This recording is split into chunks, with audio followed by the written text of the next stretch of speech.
5월 4일 살아계신 하나님의 말씀 이사야 42장 1절부터 7절 말씀으로 희망을 잃지 않아야 라는 제 말씀 드립니다. 우리의 삶을 지탱하는 것이 무엇이라고 생각하시나요? 인생을 살아가면서 우리로 하여금 가장 낙심되게 하거나 좌절되게 하고 살아있는 것에 대해서 아주 싫어하게 하는 그런 여러 가지 요인들이 있겠지요. 이런 것들은 너무나도 다양해가지고 사람마다 겪는 그 괴로움이 많은 관계로 해가지고 누구와 누구를 비교해서 누가 더 어려운 역경을 겪었다는 등의 그런 판단을 할 수는 없습니다. 그렇지만 대분해서 그 나눠 살펴보면은 몇 가지 유형을 보게 됩니다. 첫 번째는 인간의 기본적 욕구인 배고픔을 해결하지 못할 때 겪게 되는 빈곤이지요. 그런데 이 유형은 시대와 장소와 위치에 따라서 겪게 되는 사람들의 그 상황의 격차가 크기 때문에 예를 들어서 우리가 살고 있는 이 땅에 굶어 죽어가는 사람들의 비율은 높지 않지 않을까 생각하고요. 그에 비해서 북한의 경우에는 생존을 위한 양식의 궁핍이 심각한 문제로 대두고 있기 때문에 필사의 노력이 절실하다 할 겁니다. 그리고 나면 두 번째 단계의 문제가 바로 질병의 문제입니다. 지난 수년간의 우리 경험을 비춰보면은 코로나 바이러스로 인해 가지고 수많은 사람이 고통과 생명의 위협을 당하면서 전전긍긍해야 했습니다. 이러한 질병의 문제는 인간이면 예외 없이 걸려 넘어지게 되는 거죠. 그래서 요한 3서 1장 2절에 사랑하는 자여 내 영혼이 잘된 같이 내가 범사에 잘되고 강건하기를 내가 강구하라는 이 말씀에 비춰보면은 우리가 하나님 앞에 영적으로 정상적인 그런 운영이 될 때는 그 자신의 문제는 뭐냐면 범사가 잘되고 다음은 강건하기를 바라는 게 그렇게 인간의 문제로 인식되는 걸 보면은 이 먹고 사는 문제와 건강에 이상이 없는 삶을 살게 되면 그냥 잘 살고 있는 거예요. 그렇게 봐야 되는 거지요.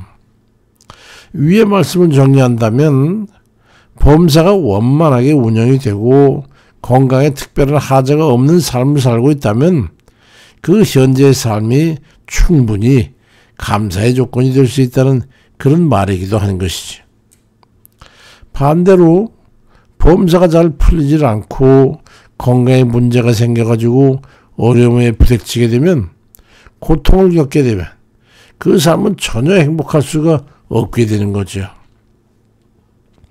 그래서 범사의 난관과 어려움이 가중되고 건강이 우리의 생명을 위협하고 숨통이 조여오게 되면 여러 갈래의 인생의 삶에 펼쳐놨던 좌판들을 다 걷어들이고 위기와 난관에서 벗어나기 위해서 온통 한 가지에 집중하게 되는 거죠. 범사의 삶의 문제냐 아니면 질병의 문제냐 이 둘 중에 하나를 집중하게 되는 거예요. 그래서 인생이 원하는 궁극에 바라는 소망이 있다면 그건 바로 영적으로나 육적으로나 평안입니다. 범사가 잘 되고 건강한 몸을 가지고 생을 운영하고 있다면 그것이 바로 평안일 것이기 때문이죠. 결론은 뭐냐면 구원입니다. 영적으로나 육적으로 구원이 없으면 우리의 생은 그야말로 비참 그 자체입니다. 고통이 있어요. 오늘 그래서 건짐을 받아야 되는 겁니다. 지켜 보호하심을 받아야 돼요. 안전을 보장받아야 됩니다. 우리 믿음의 요체가 바로 그래서 구원입니다. 우리의 문제와 난관과 위기로부터 건져주실 분을 믿고 의지하고 살아가는 그 이유가 바로 그것입니다. 요한복음 14장 27절에 평안을 너에게 끼치노니 곧 나의 평안을 너에게 주노라. 내가 너에게 주는 것은 세상에 주는 것과 같지 아니하니라. 너희는 마음에 근심하지도 말고 두려워하지도 말라고 말씀합니다. 믿음은 그래서 우리에게 마지막 희망이죠. 우리 옛말에 하늘이 무너져도 솟아날 구멍이 있다라는 그런 말이 있잖아요. 이건 바로 희망을 의미하는 말입니다. 믿음으로 구세주에 대한 신뢰와 기대를 잃지 않는 한 우리는 평안을 누릴 수 있는 거예요. 아무리 폭풍 속에서도 어미 품에 안겨있는 갓나라에는 평안한 거예요. 이사야 42장 3절 이하에 상한 갈대를 꺾지 아니하며 꺼져가는 등불을 끄지 아니하고 진실로 정의를 시행할 것이며 그는 쇠하지 아니하며 낙담하지 아니하고 세상에 정의를 세우기 이르리니 섬들이고 교훈을 앙망하리라고 말씀하고 있지요. 우리를 위해서 생명까지도 주신 우리 주를 신뢰한다면 우리를 굳게 믿고 의지해야 합니다. 어떤 상황에서도 우리를 건져주실 것을 믿고 우리 주님 앞에 구원을 요청해야 하는 거죠. 이사야 49장 10절에도 그들이 줄이거나 목마르지 아니할 것이며 더위와 볕이 그들을 상하지 아니하리니 이는 그들을 긍휼히 여기시는 이가 그들을 이끌되 샘물 근원으로 인도할 것임이라고 말씀합니다. 우리가 주님을 믿고 의지할 때 항상 생각해야 되는 게 하나 있어요. 그게 뭐냐면 우리 주님의 근본적인 뜻인 이 낙원의 정서입니다. 우리에게 주시고자 하셨던 그 낙원에서 그 살아가는 행복한 우리를 통해서 영광 받으시길 원하셨던 하나님의 정서가 있는 거예요. 이 정서에 배치되는 자는 하나님의 대적입니다. 우리의 행복과 평안과 안전을 위협하고 빼앗고 파괴하는 그런 대적들을 우리 하나님께서는 절대로 용납하지 아니하시는 그 하나님의 정서를 우리는 기억해야 합니다. 그것이 우리가 얼마나 큰 힘과 능력인 것을 깨달아야 되는 거죠. 우리를 망하게 하고 고통스럽게 하고 괴롭게 하는 것은 곧 하나님을 대적하는 겁니다. 요한복음 16장 33절에도 이것을 너희에게 이르는 것은 너희로 내 안에서 평안을 누리게 하려 함이라. 세상에서 너희가 환난을 당하지만 담대해라. 내가 세상을 이겨노라고 말씀합니다. 그러니 우리가 주께 구원을 요청하고 그 구원을 위해 간구하면 주께서 간구하지 않으시는 거예요. 내버려 두지 않습니다. 주님께서 이사야의 말을 인용해가지고 마태복음 12장 20절 이하에서 상한 갈대를 꺾지 아니하며 꺼져가는 심지를 끄지 아니하기를 심판하여 이길 때까지 하시리니 이는 이방들이 그의 이름을 바라리 하며 이루리 하심이라고 말씀합니다. 이 세상 천지 이것을 원하지 않을 사람이 누가 있겠습니까?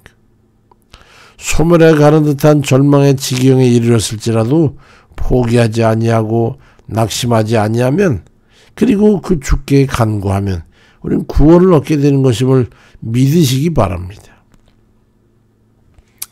믿음으로 구원을 요청하십시오. 기도하십니까? 구원을 위해서 기도하십니까? 살려달라고 기도하고 계세요? 도와달라고 기도하시는 거지요? 아니면 뭐 하십니까? 예레미야 33장 2절 이하에 이 일을 행하시는 여호와 그것을 만들며 성취하시는 여호와 그 이름을 여호와라 하는 이가 이같이 미시기를 너는 내게 부르짖어라 내가 내게 응답하겠고 네가 알지 못하는 그 은밀한 일을 내게 보이리라고 말씀하고 있습니다. 간절한 만큼 간절하게 소리쳐서 기도하시기 바랍니다. 뭐하고 계세요? 요한일서 3장 22절에 무엇인지 구하는 바를 그에게서 받나니 이는 우리가 그의 계명을 지키고 그 앞에서 기도하시는 것을 행함이라고 말씀하고 있고 마태복음 21장 20절엔 너희가 기도할 때 무엇인지 믿고 구하는 것은 다 받으리라고 말씀하시잖아요. 이제야말로 주님 뜻대로 살겠다고 마음에 작정을 하고 주 앞에 실제 행함으로 보이시길 바랍니다. 그리고 최선을 다해서 간구하시면 되는 거예요. 맡기고. 마가복음 11장 24절에 그러므로 내가 너에게 말하노니 무엇인지 믿고 구하는 것은 받은 줄로 믿으라. 그리하면 너에게 그대로 되리라고 말씀합니다. 우리는 모두가 다 구원이 필요한 이들 아니겠어요? 무슨 두 말이 필요하겠습니까? 우리 주께 구원을 간구하는 것 외에는 우리의 삶에는 왕도가 없습니다. 믿음을 가지십시오. 주님 뜻의 삶의 초점을 맞추시길 바랍니다. 그게 변화입니다. 그리고 깊이 회개하시기 바랍니다. 그리고 결단하시길 바랍니다. 그리고는 열일 젖혀놓고 이제 나머지는 기도에 전념하시는 겁니다. 구원을 요청하는데 격식이 필요치 않아요. 주의 말씀을 들고 나아가서 주님 이렇게 말씀하셨잖아요. 그 약속의 말씀대로 이루어달라고 부르짖어서 기도하면 되는 거예요. 텔레비 앞에 앉아있을 시간이 어디 있어요. 앉아서 엎드려서 엉덩이 남산을 향해서 뻗치고 엎드려서 기도하세요. 그리함으로써 영육의 구원을 받아 평안과 범사의 복을 받는 그런 복된 이들 다 되시기를 주의 이름으로 축원드립니다. 아버지 아시지요? 삶이 얼마나 힘든지 주님께서 아시고 그래서 우리를 그냥 내버려 두지 아니하시고 그저 어떻게든지 우리를 도우시길 위해서 기뻐하시고 애쓰시는 우리 하나님이시잖아요. 그래서 우리는 너무 주 앞에 감사드리고 늘상 주님 앞에 아뢰는 것뿐이죠. 아버지, 병든 이들 특별히 하나님 기억해 주세요. 저들이 무슨 힘으로 그것을 이겨낼 수 있겠습니까? 우리 주님이 함께하지 아니하시면 저희들은 너무도 힘이 없고 무능력한 자일 뿐이에요. 아버지, 주님께서 그들의 간구를 들으시고 응답해 주시며 우리가 그를 위해서 함께 마음을 합해서 말이죠. 기도하고 있어요. 아버지, 너희가 두 사람이 합심해서 기도하면 들으시겠다고 약속하셨잖아요. 그러니까 우리 기도 들어주세요. 그리고 고통 중에 있고 걱정 염려 중에 있고 절망 중에 있고 낙심이 얼마나 많은지 알 수가 없어요. 아버지, 그들의 간구를 들으시고 긍휼히 여겨주세요. 그리고 저들의 믿음대로 주께 구할 때에 간절히 구하는 그 기도에 아버지 응답해 주시고 역사해 주세요. 병거로부터 건져주시고 모든 일상사에서 닥치는 여러 가지 일들에 치여서 이리저리 주님 낙심하고 또 때로는 걱정 염려하며 위에서 기도하는 이들 들어주세요. 아버지, 삶이 하다 보니 실패도 한 것이니 이렇게 세워주세요. 일들로 어찌할 바를 알지 못하고 혼자 힘으로 너무 붙여서 힘이 들어서 어찌할 바를 못하는 사랑하는 자도 아버지 기억해 주시고 노구의 육신들 하나님 붙잡아 주셔서 서로 의지하고 사는 이들이 그뿐이니 아버지 그들을 긍휼히 여기셔서 건져주세요. 힘을 주세요. 육신은 점점 후패해져 가는데 우리 하나님 나라에 대한 열망이 가득 차 그들의 나머지 이생에도 열심히 주를 위해 살며 주를 기뻐하며 감사하며 기뻐하며 주 앞에 간구하는 그들의 간구를 들으시고 저들의 후손도 축복하시고 아버지 저들의 강건한 육신으로 세워주옵소서. 감사드리고 예수 그리스도의 이름으로 기도드립니다. 아멘입니다.